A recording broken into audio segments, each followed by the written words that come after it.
All right, meet and greet last minute details. We are meeting this Saturday, August 13th from 12 to 3 p.m. at Charles Hadley Park. Go to the link in my bio or down below so that you can purchase $5 raffle tickets. And also send me your email, reach out so that you can get signed up on what to bring to the picnic, y'all. Oh, I'm so excited to meet you.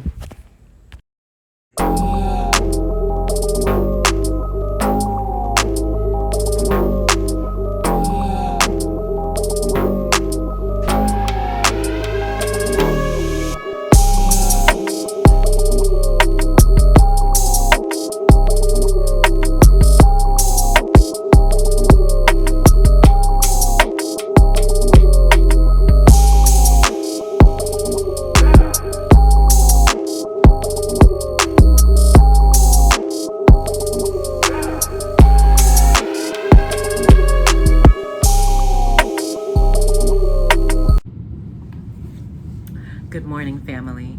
This is, I believe, my third attempt at trying to make this video, so y'all gonna get it how you get it, okay? So I really want this to be a day in my life as a nursing student on vacation from school, but I lead a really boring life, so I don't think there's gonna be too much. So I'm going to combine it with how to be successful in fundamentals. So first of all, I saw mounted police today.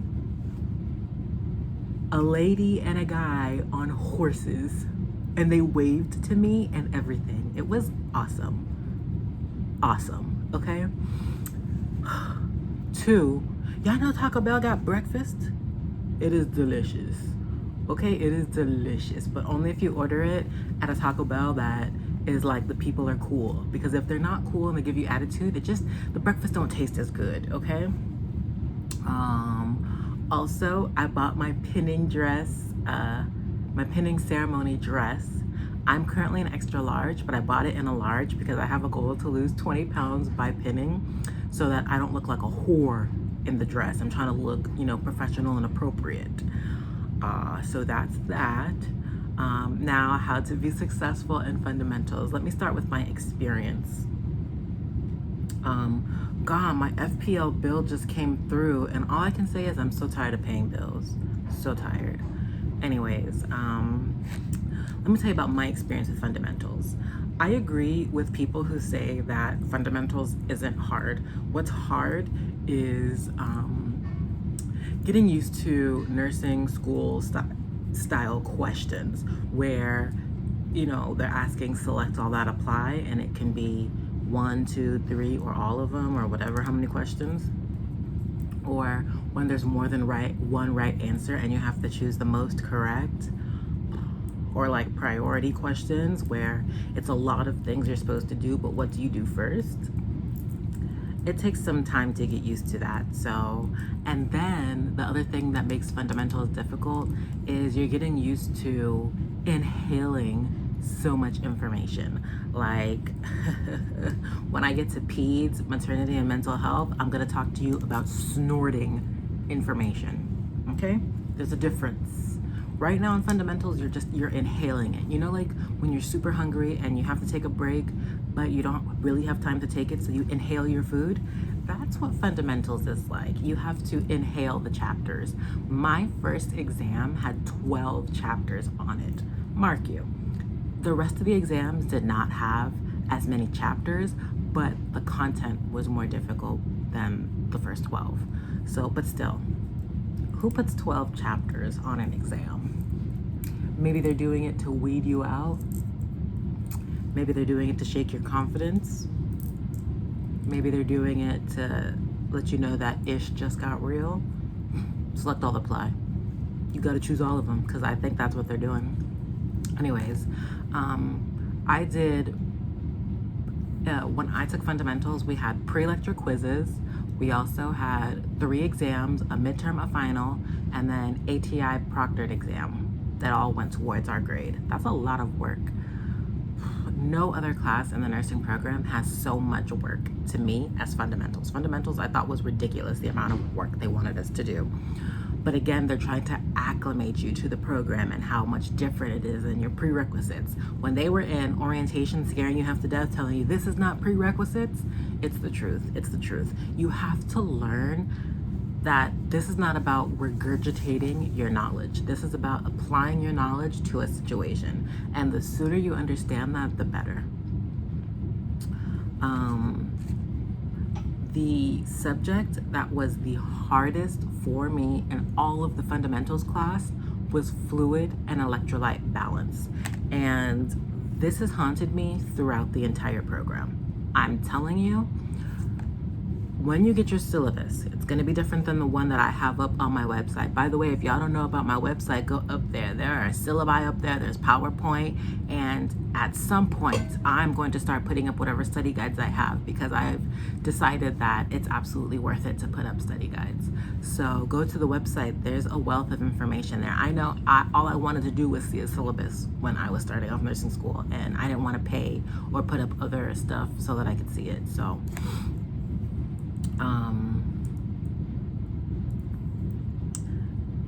fluid and electrolyte balance, that was on my midterm. I failed my midterm. I got a 75 on it, passing a 77. So, I mean, I barely failed it, but still, the point is I failed it. Like, I was not in danger of failing the class because I failed this midterm, but it was such a blow to my self-esteem. It was a blow to my confidence. Like, it was awful.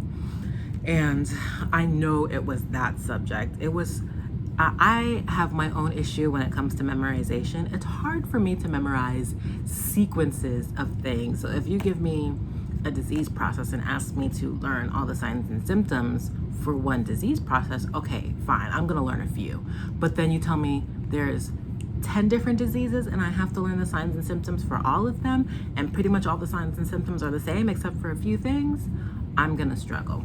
So that's how I felt about fluid and electrolyte balances. It was really hard for me to commit to memory those fluid and electrolytes imbalances. So when that shows up on your syllabus, pay attention. Double time your efforts to like really get this information into your cranium, and don't ever forget it, because you're gonna see it in med surg, you're gonna see it in pharmacology, you're gonna see it in peds. I saw fluid and electrolyte questions in my peds class. That was like, what? And then the knowledge you have from fluid and electrolytes, you will apply it to different scenarios, like especially like hypo and hypervolemia. You're gonna apply that knowledge to other questions that don't even seem like they pertain to the subject, but somehow your knowledge of the imbalances will.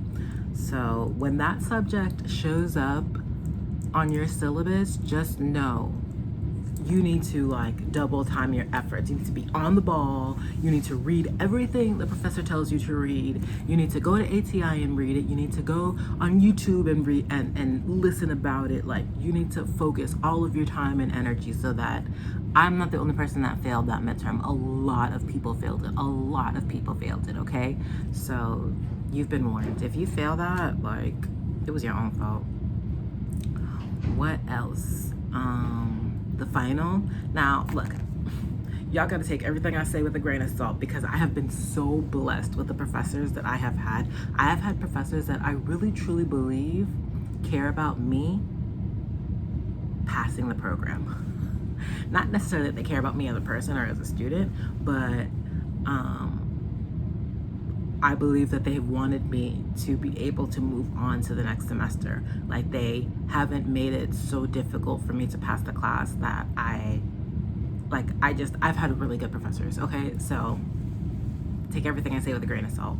My professor for fundamentals, she was paired with 2 other professors, and baby, the final was like, you had to be really stupid to fail that final. Like, it was like a prerequisite final, regurgitating information. It was like, what's the color of this Post-it?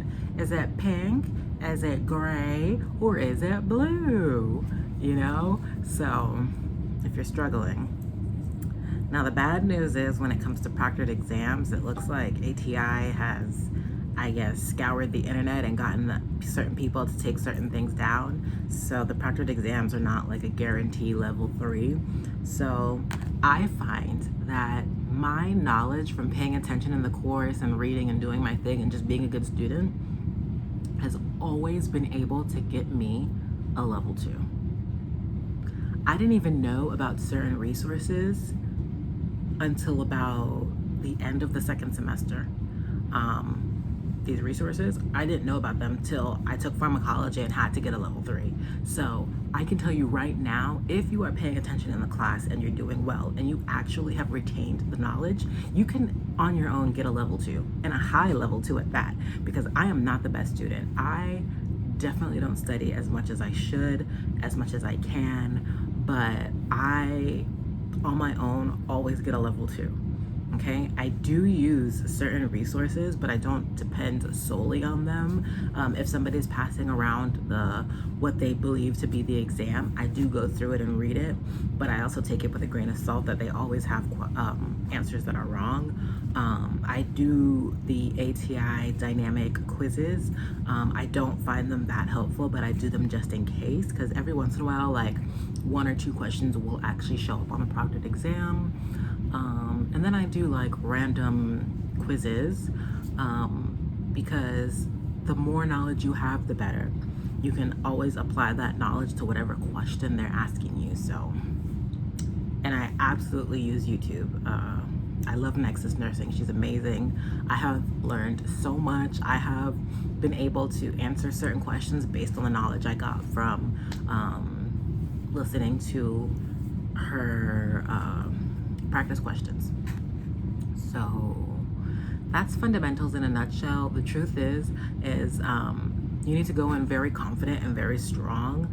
I did a boot camp before I started school. I have no medical experience. I did work in the hospital for a year, but I was a patient financial representative. So basically I registered patients and verified insurance.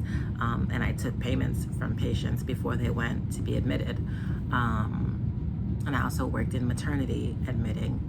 So I worked with moms doing registration. But like the medical side of it, like CNA stuff, I don't have any experience with that. So I took the boot camp. I think it was like $70-something. If you don't have it, fine, you don't have it. Maybe you do something on YouTube. But if you have it, I would recommend it, because like literally everything you cover in like the first 2 classes is going to be that boot camp. And at least you can go in on those first 2 days being like, oh, I know this, I feel so smart. I feel so smart. Anyways, like they were asking things like, what's tachycardia, what's tachypnea, what's bradycardia, you know, like, and I knew those things. And the only thing you have to be careful about is everybody has their own ranges for like BP and temp and things like that, and heart rate. So you have to like take it with a grain of salt, get familiar with it, but don't take them as like the end all be all. So to recap, to be prepared for like your first couple of classes, I would recommend becoming familiar and comfortable with ranges for all the vital signs. So temperature, blood pressure, heart rate,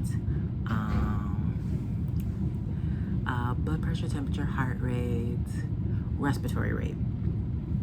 And I'll put the ones that I know in the description box, and hopefully they haven't changed it. Know that vitals can be different amongst the different classes. And when it comes to pediatrics, okay, that's all I got to say.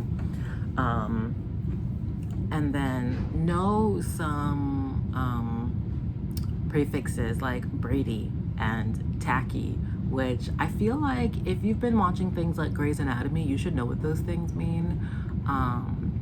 But if you don't, start to get to know some prefixes and suffixes so that you're not so behind the 8 ball. Okay, that's it. You guys are amazing. I love you. I hope to see you this Saturday at the meet and greet picnic. Woo.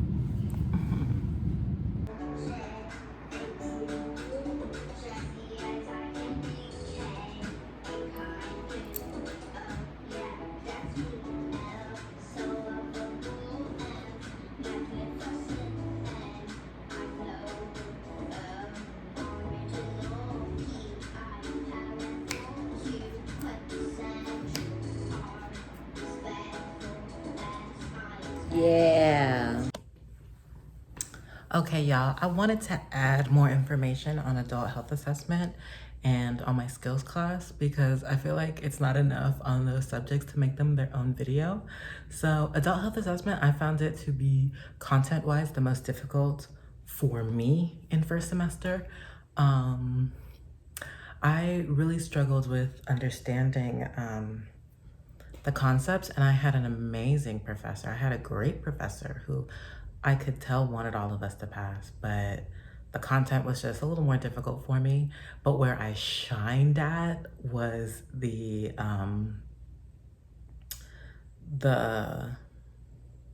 in my head I have return demonstrations, but it's yeah, the return demonstrations. That's not what they call it, but it's where you do like an assessment, lungs, heart, skin, things like that. I shined at them. And the reason I shined is because I took my time, like an entire day, to rehearse exactly what I was going to say in the mirror. I spoke to the mirror like it was a patient, and I responded to like I was a patient, and I answered my patient's questions. And always, no matter what, I always had a certain amount of questions I knew for sure I was going to ask, and I usually pulled them from whatever material was provided to us. So there would be like an outline of how your assessment should go, and it would have like maybe 10 questions, and I would pull like maximum like 3 questions from there, and then all of the PQRST questions I would for sure, that's the pain assessment, I would for sure ask all of those. I always ask, do you smoke or do you drink? Always ask if they have allergies. Those, just always. So you have, do you smoke, do you drink, do you have allergies? Usually some type of family history question I would ask. Then the 3 questions I would get from like whatever questionnaire they provided us. And then the PQRST, and that, like all of that put together is like 10 questions, and it's more than enough. And then to supplement what they gave us, I would use the Saunders and Clicks review to help me pinpoint what I thought was like the most important points to hit. So yes, I used the rubric, but sometimes Saunders and Clicks review uses different wording, and it helps you even understand even better what's in the rubric, or maybe it states it more simply. And yeah, I found the Saunders and Clicks review to be like clutch when it came to like the return demonstrations for adult health assessment. I am going to upload all of my study guides for adult health assessment. You have to take it with a grain of salt that it was very specific to my professor, and that doesn't mean that it's going to apply to you. Always when I get a study guide from someone else, I take it with that same grain of salt, and yes, I look at their review and I internalize the information, but I go into the book, if I'm using the book, or I go into a PowerPoint, and I review all the information surrounding whatever point they have on the study guide. So I think that using other people's study guides, it kind of handicaps you, because there is so much power in creating your own study guide. You actually learn a lot more. You learn while creating the study guide. I mean, if you're doing it right, you learn so much while you create it. So I encourage you all, even though I'm going to upload study guides, which I'm not going to do that in a hurry, but I promise before we start class on August 22nd, I will upload study guides for whatever study guide I have in my cloud. I will upload it, and I have them for several classes. So, but I highly encourage you to create your own. Like, there is nothing more powerful than creating your own study guide. And then for skills, fundamental skills, oh, class was so annoying. All we had was medication administration, and I'm sure that's all you will have. This is gonna be like professor specific. There are some classes where everyone fails it the first time and then they take it again. I happen to be in a class where we all passed it the first time. Professor, bomb, you know what I'm saying? Like, Just pay attention, hang on every single word that they say, and use that voice memo, whatever thing on your phone, record it and keep it in your pocket, and just review it when you have to review it, because you just want to hang on every word they have to say, because everybody has their own way of doing things, and that's what they're looking for when they're grading you. Don't ever miss a skills class. Don't ever miss any class if you can help it. Me personally, towards the end of the semester, I usually get a little lazy and I usually miss 1 or 2 classes, but I don't recommend it. You need to hang on their every word. So that's first semester in a nutshell. I hope you enjoyed the clips of me and Hope jamming out. But that's it for today. I am so excited to see you all on Saturday.